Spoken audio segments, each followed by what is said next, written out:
candidat à la candidature yëpp ak seen mandataire moi en tant que mandataire Ousmane Sonko au niveau de la DGE pour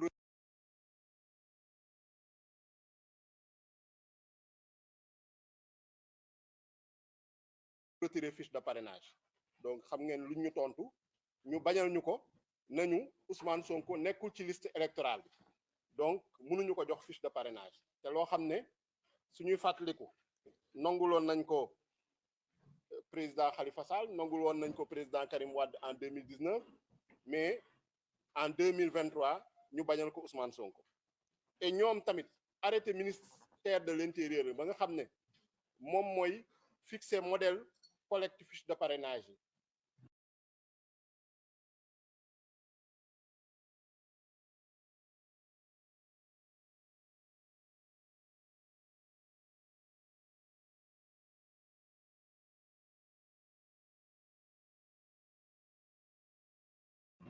nga xam ne génn na depuis le 27 septembre moom waxoon na ni le fait que ñu jox la fiche de parrainage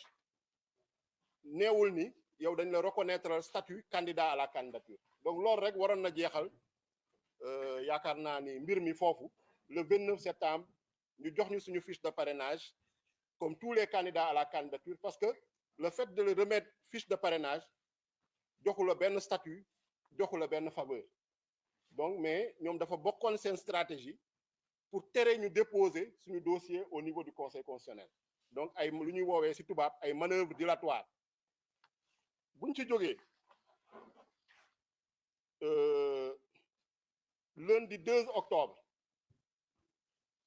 lundi 2 octobre nañu déposer suñu requête parce que buñ ñu bañee jox fiche de parrainage dañu dem saisir cour suprême ci benn référé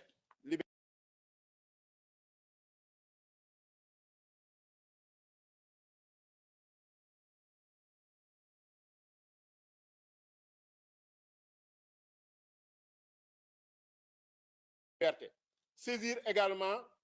tribunal d'instance bu Ziguinchor nga xam ne Ousmane l'intérieur à l'époque pour radier Ousmane Sonko ci liste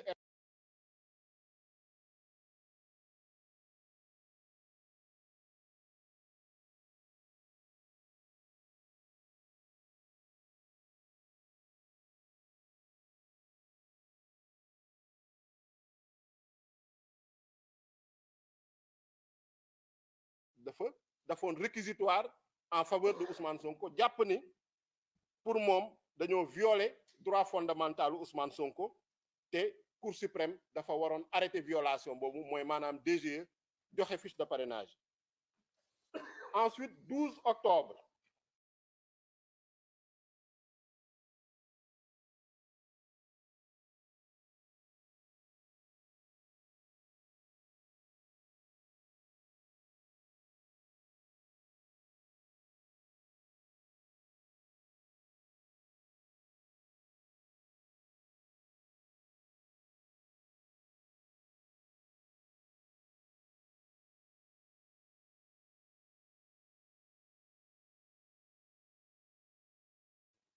boobu yaakaar naa ni ci aux huissiers nga xam ne seen liggéey la ñuy def mais gis nañ ni malheureusement ci dossier bi dañ leen teg ay jafe-jafe yu bëri yoo xam ne gàllankoor na seen liggéey malgré que loi bi moo leen ko may ay textes réglementaires ñoo leen ko may ñuy ay officiers ministériels mais dañ leen manqué de respect de manière notoire donc ñu présenté wu au niveau de la DGE pour signifier leen ordonnance juge Sabassy Faye te ñoom jotoon nañu notification également signifier ko direction de l'automatisation des fichiers pour ñu delloo Ousmane Sonko ci liste électorale yi comme ni ko Sabassy Faye waxee mais ñu gis ni boobu nañu commencé bloqué ci bunt bi bañ ñu dugg DGE bañ ñu yegg daaf malgré que on avait la décision de justice avec nous tàyyiwuñu parce que jour boobu luñ ñu wax ñu ne ñu tey Kendella Fall nee na moom mënu recevoir kenn tey loolu la ñu policiers yi wax ñu dellu siwaat le lendemain le 20 octobre ñu dellu siwaat à la DGE et à la DAF boobu tam ñu tegalaat ñu beneen dispositif commissaire u Médina bi bu ñu naan Abdou Aziz Sarr ñu téye ñu fa lu yàgg pendant des heures ba pare ñëw nañu mënuñ ñoo bàyyi ñu dugg ci benn service public ba nga xam ne jour ouvrable la ay horaire d'ouverture ñu présenté wu fa ñun en tant que citoyen en tant que mandataire ma ànd ak huissier donc mais ñu bloqué ñu ci buntu bi donc yaakaar naa ni loolu yëpp suivre ngeen ko en direct te ñun lu ñu fa indi woon rek mooy signifier leen ordonnance juge bi nga xam ne juge Sabassy Faye notifié woon na leen ko ba pare depuis le 17 octobre ñoom nag ñu def seen liggéey réintégrer Ousmane Sonko ci fichier électoral bi DGE jox ñu fiche de parrainage mais gis nañ ni dañoo bañ ba tëdd suuf bañ a appliquer loi bi daf lu ñuy naan du banditisme administratif si jour boobu même Thiendella Fall directeur général des élections génnee benn communiqué naan ni moom amagul décision définitive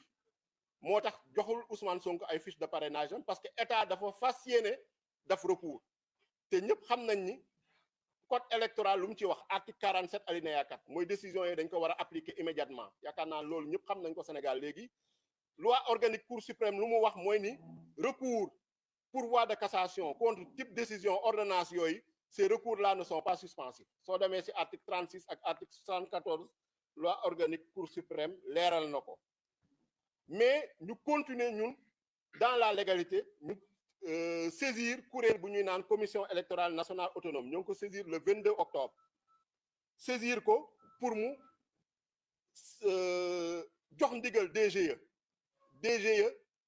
jox ñu fiche de parrainage yi parce que Sénat am na rôle supervision lépp luy processus électoral te képp koo xam ne autorité la wala muy parti politique wala muy administration nga xam ne ñoo ngi yëngu ci processus électoral bi Sénat moo leen féete kaw te am na pouvoir di leen jox ay ndigal Sénat bu mu joxee ndigalam DGE ñëpp gis nañu DGE vraiment kii bu mu taxawaay bu mu ci am DGE bañ le 31 octobre 2023 le Sénat jox injonction DGE mais DGE continuer ci refus am continuer ci tappaleem ak jaay doole te loolu yëpp tamit ñu koy wax DGE ñu ngi ci lënkaloo ak ministère de l'intérieur ministre de l'intérieur nga xam ne mooy Sidiki Kaba nga xam ne moom mooy seen kilifa parce que DGE du def dara te déggoowu sa ak kilifam le 2 novembre suñu collectif avocat yi saisiraat Sénat pour wax Sénat ne ko bii yoon comme DGE daf nga ko injonction mu bañ na wéyee ndigal léegi da ngay substituer wu maanaam lu DGE waroon def yow mën nga ko def parce que loi électorale bi may na la ko loi bu créé Sénat may na la ko loolu buñ ko defee jébbal ko Doudou Ndir le 3 novembre 2023 le président Macky Sall jël benn décret ba nga xam ne décret bi teguwul si yoon remplacer 12 membres de la Sénat yépp te loolu moo ngi juste après bu ñu saisir Sénat ne ko yow lu DG waroon def jox ñu fiche de parrainage yow mën nga ko def donc Sénat jëlal say responsabilité donc ñu dàq waa Sénat yépp le vendredi 3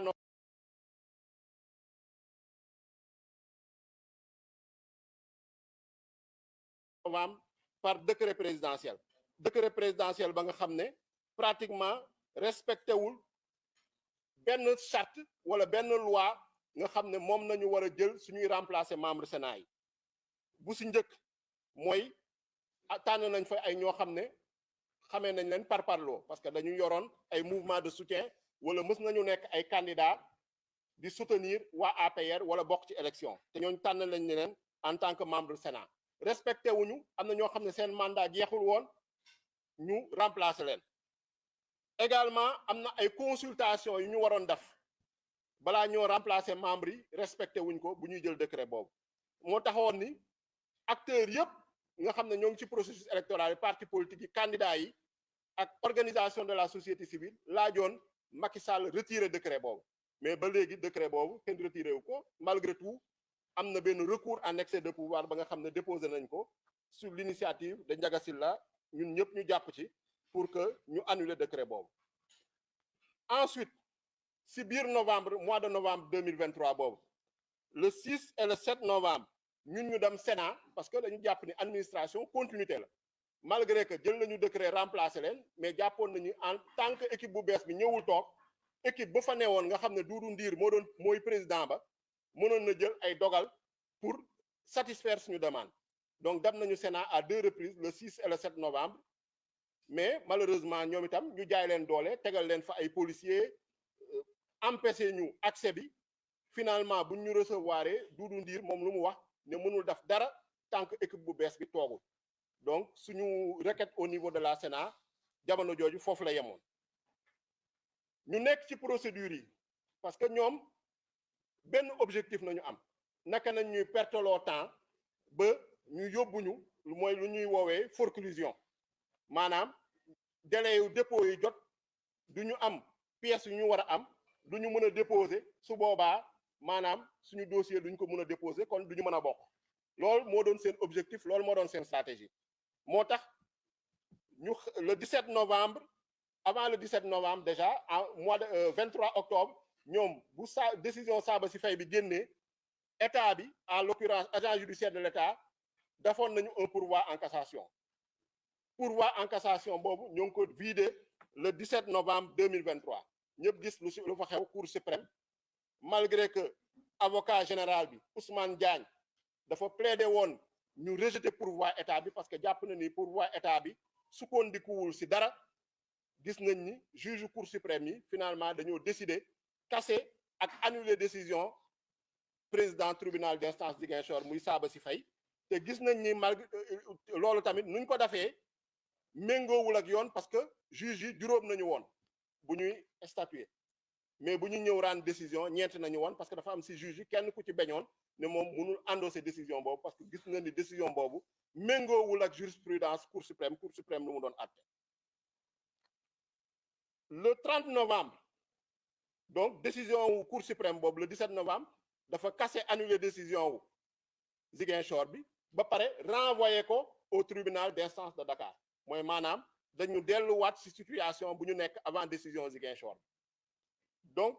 le 30 novembre ñun ñu continuer suñuy procédure pour constituer dossier de candidature Ousmane Sonko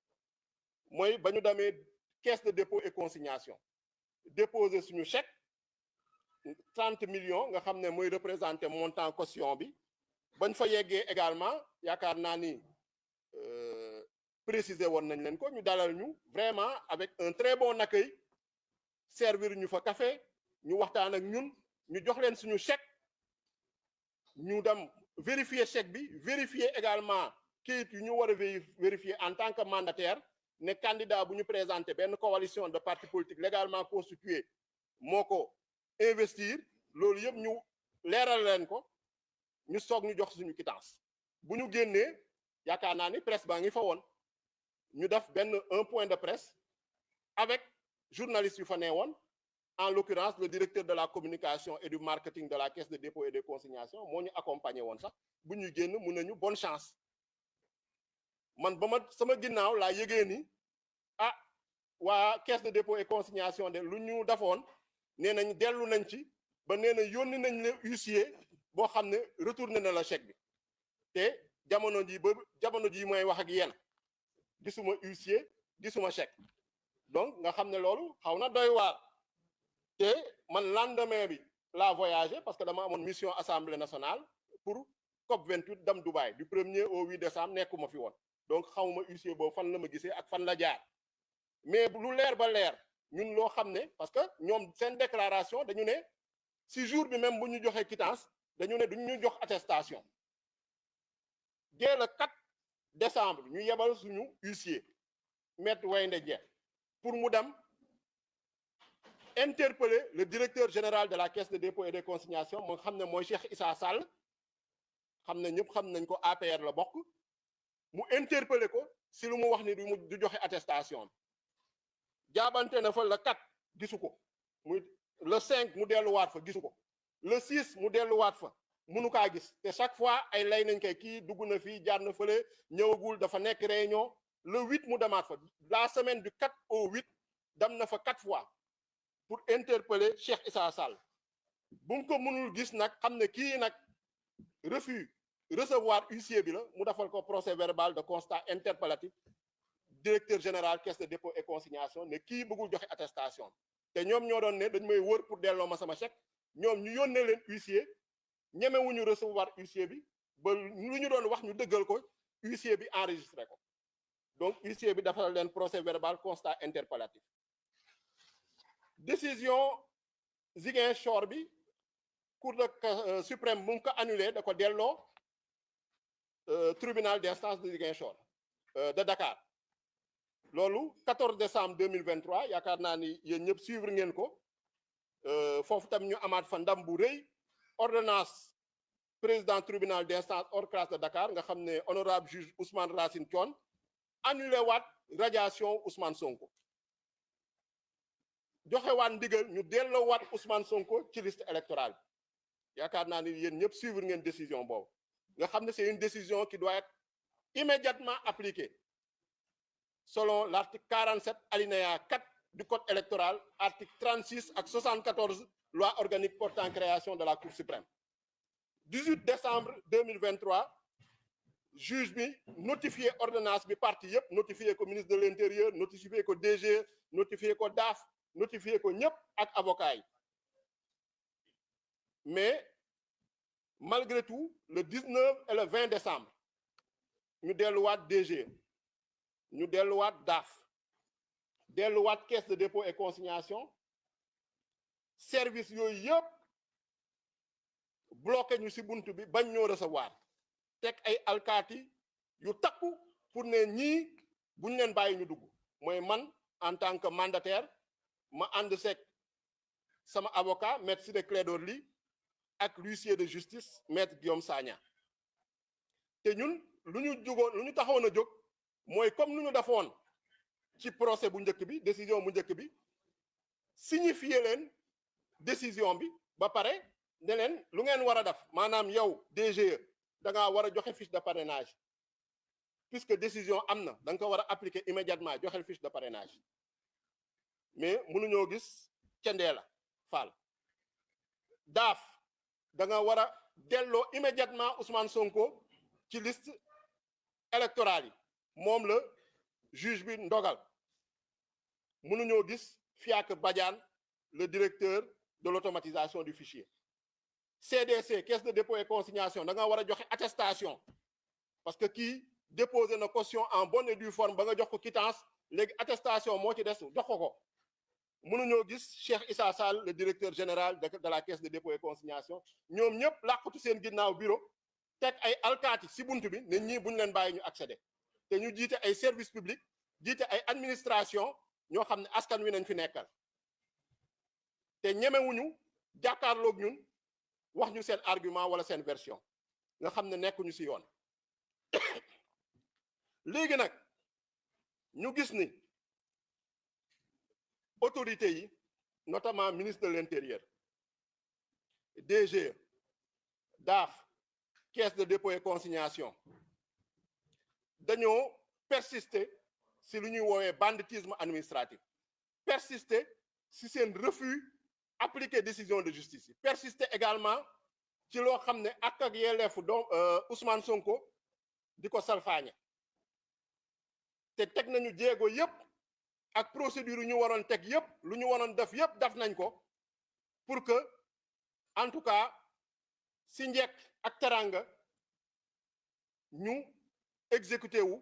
appliquer décision de justice yi appliquer code électoral appliquer constitution bi mais dañoo bañ lànk nekk dans la rébellion administrative nekk dans du banditisme administratif nekk ci par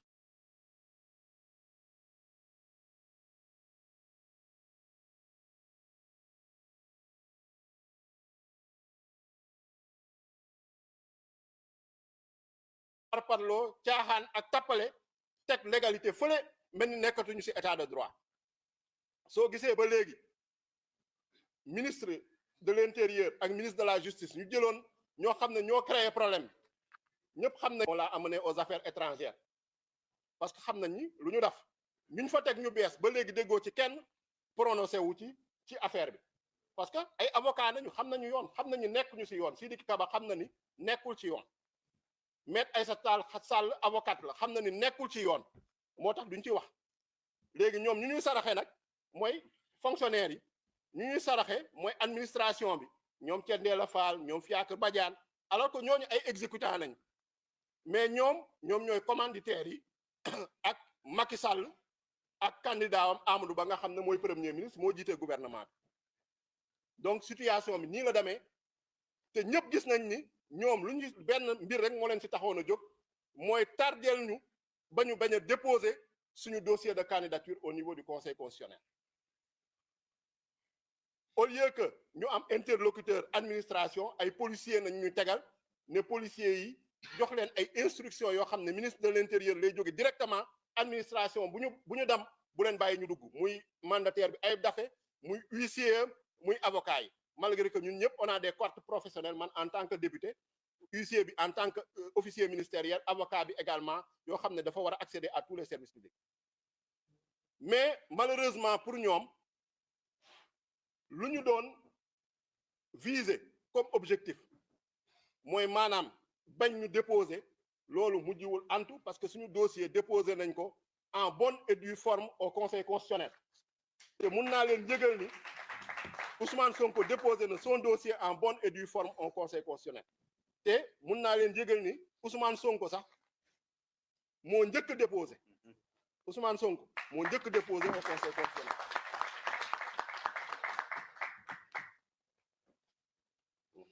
moo njëkk déposé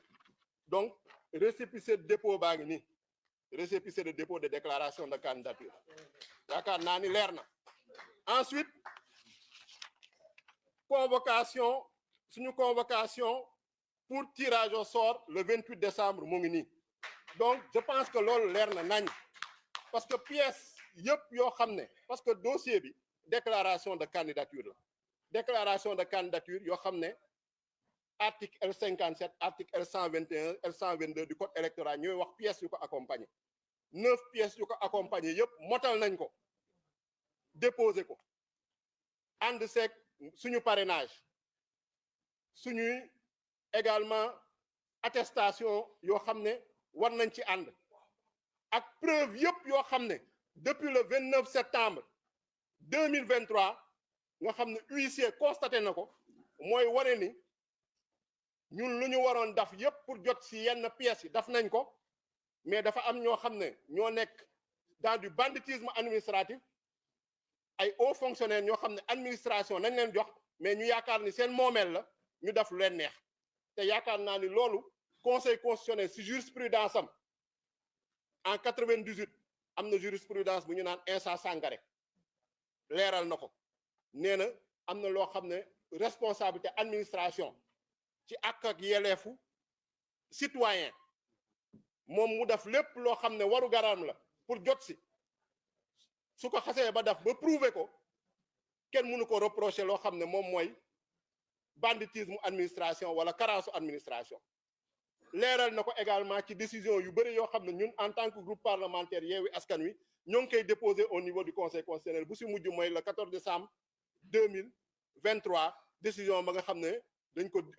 recours ba xam ne dañ ko déposé woon contre la loi de finances mu wax ban valeur la jox constat wu huissier yi pour mun a prouver loo xam ne administration moo ko waroon def te dafu ko donc carence lay doon wala défaut de l'administration donc wala déni de droit de l'administration donc am na loo xam ne kenn mënu ko reprocher citoyen donc loolu daal en tout cas laa bëggoon tënk ci wolof leeral ko sénégalais yi wax ni léegi lu ci des mooy conseil constitutionnel dire le droit ci dossier de candidature Ousmane Sonko ak yeneen dossier de candidature parce que dafa am ñoo xam ne mooy ministère de l'intérieur à travers ses services DG ak DAF mooy la caisse de dépôt et de consignation ñoo xam ne ñoom dafa mel ni dañoo jël usurper les prérogatives du conseil constitutionnel ne ñoom dañu bëgg a def seen bopp juge de la recevabilité des candidatures te DG loolu du rôlam DAF loolu du rôlam ministère de l'intérieur loolu du rôlam caisse de dépôt et consignation loolu du seen rôle ñoom dañ leen jox juste délégation de pouvoir code électoral moo leen ko jox c'est foofu nañu waroon yépp bañ a jalgati code électoral bi pour en tout cas de la politique politicienne parce que lenn rek nañu ragal mooy Ousmane Sonko bokk te xam nañ Ousmane Sonko su bokkee à midi seen candidat Amadou Ba mbir bi fa lay yem deuxième tour sax du fa yegg premier tour lay jeex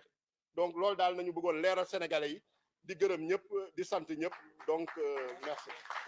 Merci beaucoup Ayib. Donc on va enchaîner avec le résumé. Comme c'est extrêmement important Ayib bu ñu mënee defal un résumé en français. Voilà donc merci Maïmouna donc très rapidement je vais résumer le contenu de ma déclaration en français pour dire que nous nous sommes aujourd'hui en tant que mandataire du candidat Ousmane Sonko, mais également en tant que parlementaire, parce que je suis président de la commission des délégations et je suis interpellé en tant que président de la commission des délégations parce que au niveau de l'Assemblée nationale, notre commission est chargée du suivi et du contrôle de l'application des lois. Je suis également membre du comité sénégalais des droits de l'homme. Je représente l'Assemblée nationale au niveau du comité sénégalais des droits de l'homme. Et au-delà de mon appartenance partisane, en tant que représentant du peuple et membre du comité sénégalais des droits de l'homme, quand des libertés fondamentales, quand des droits fondamentaux sont bafoués et violés, je suis interpellé. Et ici, il s'agit d'une liberté fondamentale, parce qu'il y a le principe constitutionnel de l'accès de tous les citoyens sans discrimination à l'exercice du pouvoir à tous les niveaux. La liberté d'électeur et d'être éligible est un droit fondamental. Mais depuis le 29 septembre 2023, nous avons assisté à des manipulations administratives du droit électoral par des fonctionnaires qui ont voulu usurper les prérogatives et responsabilités du Conseil constitutionnel, qui est le seul juge de la recevabilité et de la validité des candidatures.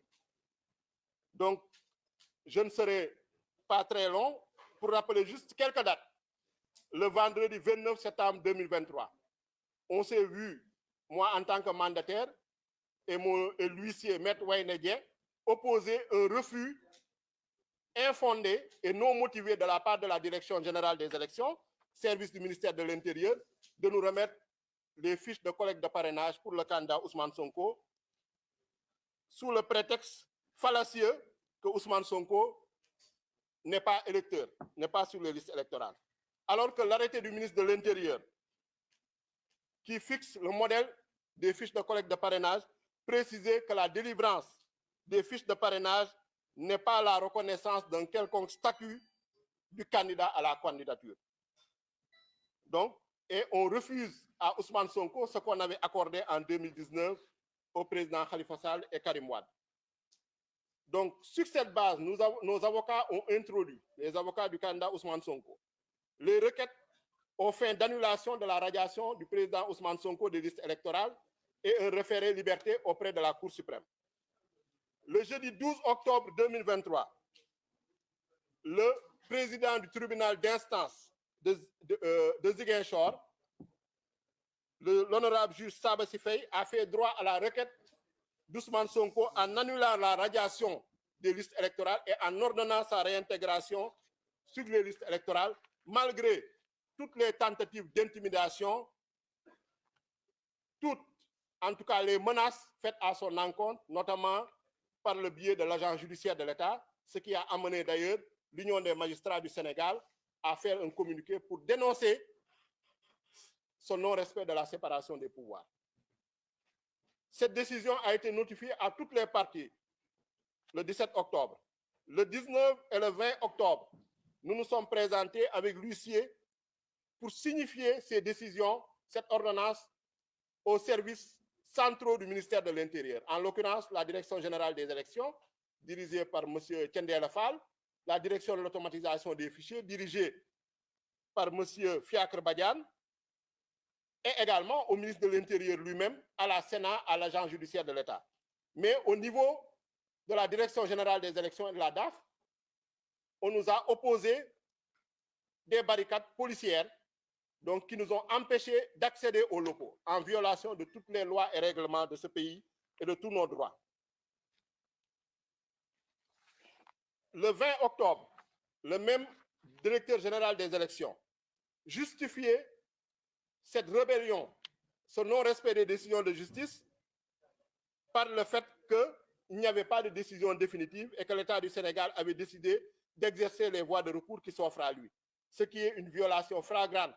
de l'article 47 alinéa 4 du Code électoral et de la loi organique portant création de la Cour suprême qui limite les recours qui sont suspensifs et les recours en matière d'inscription sur les listes électorales, notamment les pourvois en cassation, ne font pas partie de ces types de recours. Le 22 octobre, le collectif des avocats d'Ousmane Sonko a saisi la Commission électorale nationale autonome pour demander de faire injonction à la DGE de nous remettre nos fiches de parrainage. Le 31 octobre, la DGE a persisté dans son refus et sa rébellion en refusant de se soumettre à l'injonction de la Sénat. Donc la Sénat avait invité la DGE à prendre en relation avec tout service concerné du ministère chargé des élections les mesures nécessaires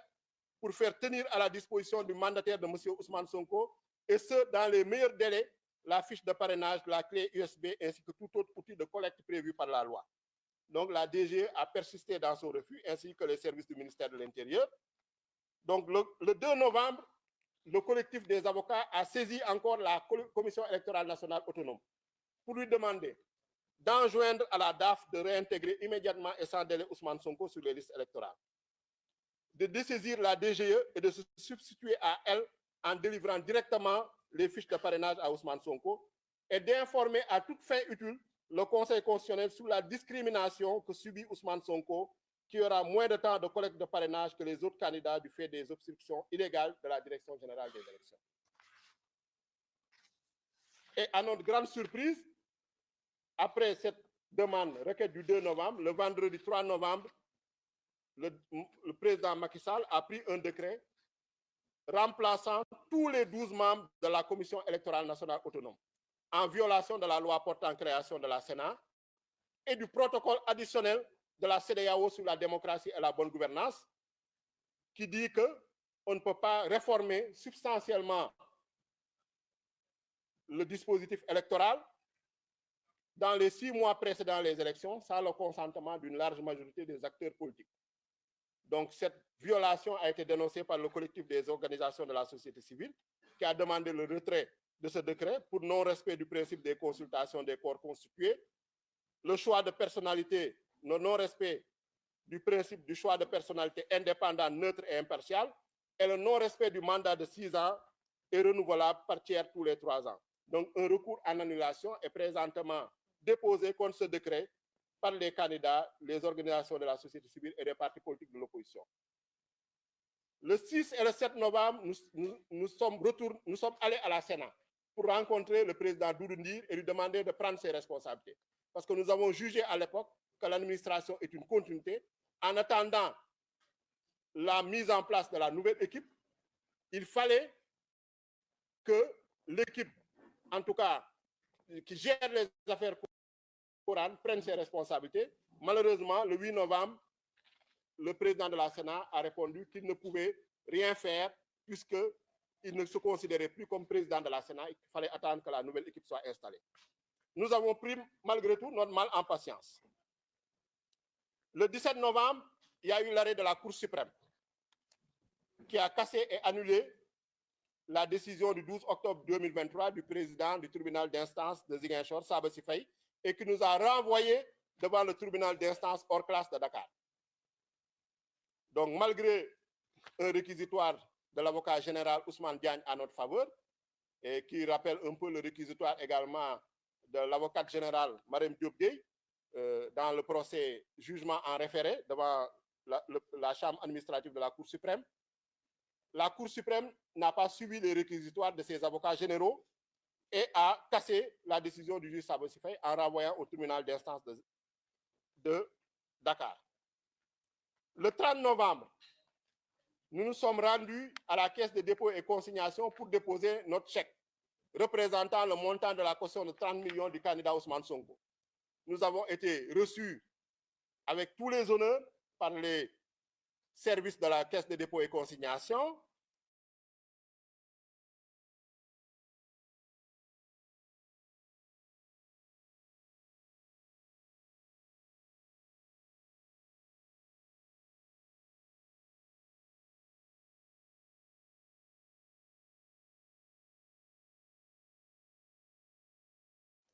Qui ont vérifié nos documents et nous ont,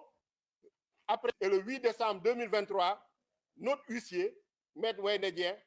pour qu'il nous remette notre attestation, puisque nous avons considéré que nous avons déposé en bonne et due forme un chèque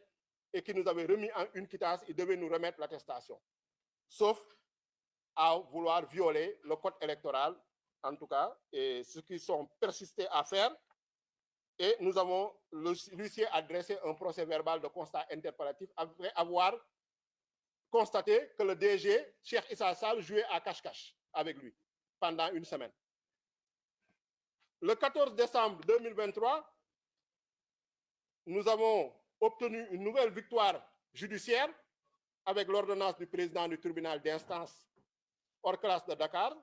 Ousmane Racine Thion, qui a annulé à nouveau la radiation d'Ousmane Sonko, qui ne tenait sur rien du tout, et a ordonné sa réintégration immédiate dans la liste électorale. Il a notifié cette décision le 18 décembre 2023 à toutes les parties, et nous, le 19 et le 20 décembre, on s'est rendu dans les différentes administrations, au niveau du ministère de l'Intérieur, au niveau de la DGE, au niveau de la DAF, au niveau de la Caisse de dépôt et consignation, au niveau de la Commission électorale nationale autonome, pour leur signifier cette décision et leur demander de prendre sans délai les actes qu'il fallait, c'est-à-dire pour la DGE de remettre les fiches de parrainage, pour la DAF de réintégrer Ousmane Sonko dans les listes électorales, pour le ministère de l'Intérieur d'ordonner à ses services d'exécuter la décision de justice, pour la Commission électorale nationale autonome qui avait déjà servi une injonction à la DGE et à qui on avait transmis une requête pour se substituer, de prendre également ses responsabilités. Donc, mais nous avons constaté au niveau des services du ministère de l'Intérieur et de la Caisse de dépôt et des consignations qu'ils persistaient dans le banditisme administratif, les voies de fait, la forfaiture, ce qui sont des délits qui sont réprimés et punis par le code pénal à l'article 106. Et d'ailleurs, je vous rappelle qu'on avait même servi une citation directe à l'époque au directeur général des élections, qu'il avait refusé, en tout cas, il s'était dérobé, comme à son habitude, en refusant de recevoir cette citation directe-là, puisqu'ils savent, eux tous, que ce soit le ministre de l'Intérieur, qui est un avocat, que ce soit le ministre de la Justice, la garde des Sceaux, qui est également une avocate, que leurs prédécesseurs ont commis de graves bourdes en radiant Ousmane Sonko des listes électorales, en refusant de lui remettre les fiches de parrainage. Donc, sur la contumace, tout le monde sait maintenant que, malgré que le fait que Ismaïla Madior Fall soit un brillant constitutionnaliste, mais comme on dit, tout ce qui brille n'est pas de l'or, il est un piètre juriste en matière pénale. Il s'est complètement gouré. Donc, ce sont eux qui sont en train de supporter les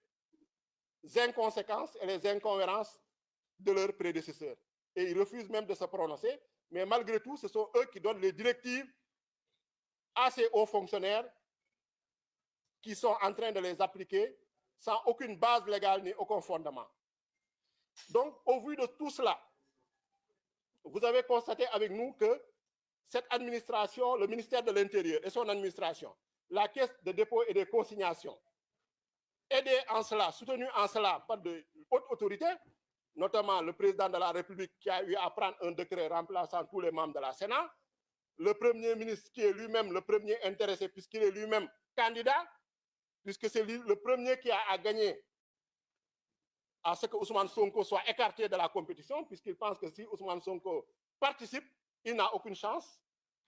Et en tout cas, il ne passera, ce sera plié à midi au premier tour. Donc, il use de tous les subterfuges et magnigances pour écarter Ousmane Sonko. Étant donné qu'ils étaient dans une manœuvre dilatoire visant à nous amener vers la forclusion et en empêchant qu'on puisse déposer nos dossiers de déclaration de candidature au niveau du Conseil constitutionnel. Mais vous avez tous constaté que tous ces efforts, toute cette armada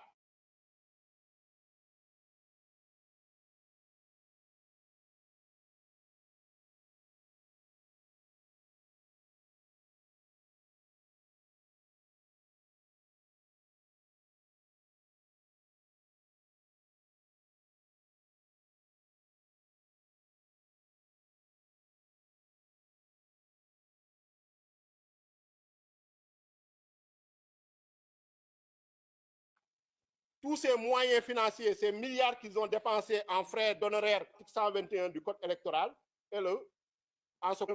de la Constitution. Ce qui veut dire qu'ils ont encore lamentablement échoué dans leurs manœuvres et leurs tentatives dilatoires.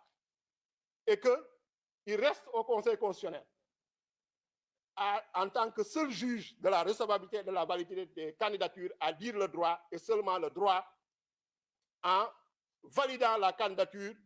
d'Ousmane Sonko, puisqu'il jouit de tous ses droits civils et politiques. Au moment où on parle, il est électeur et il est éligible, il est sénégalais, il remplit toutes les conditions pour être candidat et il est soutenu par une large majorité du peuple sénégalais. Donc, il doit être candidat et le Conseil constitutionnel, en tout cas, a toutes les pièces en main, à toutes les preuves irréfutables qui ont été constatées par voie d'huissier. Et s'il se conforme à sa jurisprudence, notamment depuis 1998 dans l'affaire Insa Sangaré, le Conseil constitutionnel ne manquera pas de valider la candidature d'Ousmane Sonko. Donc, ce que j'avais à dire en vous remerciant de votre aimable attention. Merci.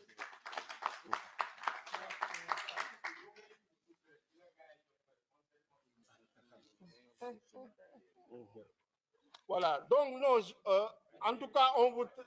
on pourra communiquer ces pièces après. Mais l'essentiel, c'est que ce qui est sûr et ce qui est constant, on a notre récépissé de dépôt de déclaration avec nos différentes pièces. On